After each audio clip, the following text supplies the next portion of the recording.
Every year, about 300 million pounds of plastic is produced, less than 10% of which gets recycled. Instead, the plastic ends up in our landfills or as litter, eventually making its way to our oceans, creating a huge problem for our marine animals and, of course, our planet.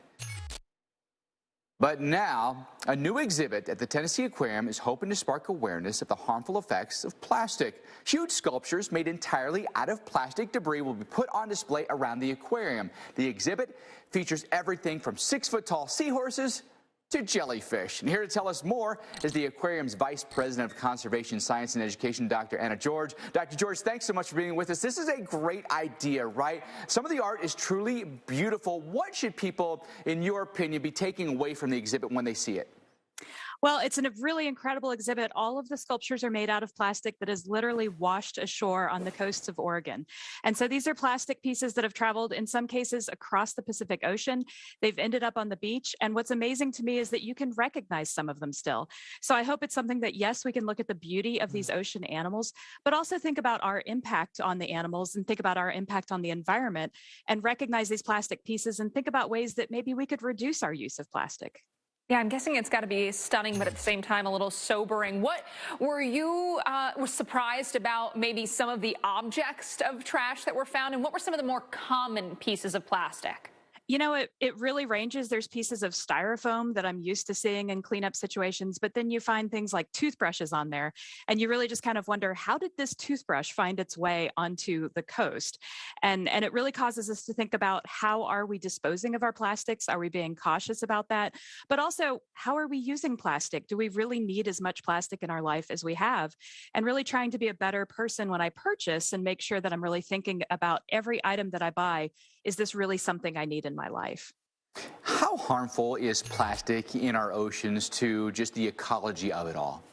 Well, and this is something we're really starting to understand and research. And so we first became aware of the plastic problem in oceans in terms of seeing animals that were literally killed because they were full of plastic instead of food.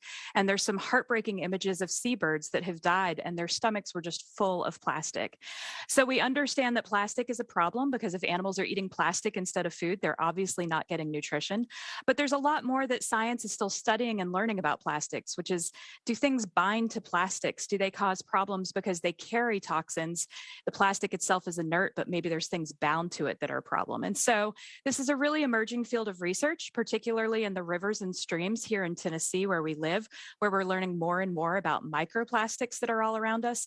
And so it's really just trying to understand what is the problem with plastic? We know that clearly it can't be a good food substitute, but is there more that it's doing? And if so, how do we take a stand against it? How do we reduce the amount of plastic in the world?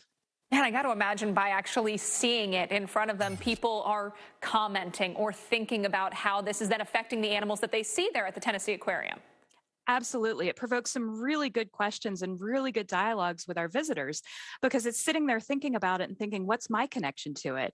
And I think plastic is a really compelling conservation issue because it is something that we all connect to. We all use plastic every day in our lives. And so that means that every single one of us can make an impact on this problem, can really reduce the amount of plastic we have, can make better choices to skip the straw, to carry our own bags to stores when we go shopping.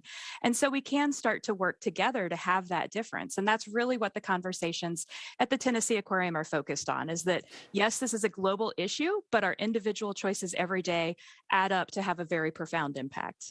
Do you get a sense that this topic really resonates with your younger visitors in particular because, good stewardship of the planet just seems to be a hot button issue for them?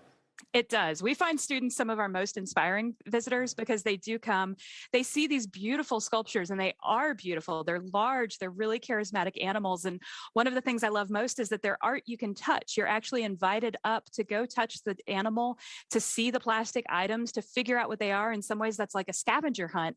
And that's really drawn you into it. And then from there, we have students who get completely jazzed about the problem and they can go back to their campuses and again, have those discussions about, do we need more recycling on campus? Do we need to inspire people to have trash-free lunches where they're bringing all of their items in reusable bags and making sure that they're not just throwing away things at the end of lunch? So it's a really incredible way for students to come to engage with this problem, this global issue of too many single-use plastics, and then to figure out how they can start chipping away at the solution. Really interesting. Well, Dr. Anna George with the Tennessee Aquarium, we thank you so much for joining us. I want to get up there and take a peek at that as well. Please come visit us right here on the Chattanooga waterfront. Excellent. Dr. George, thank you.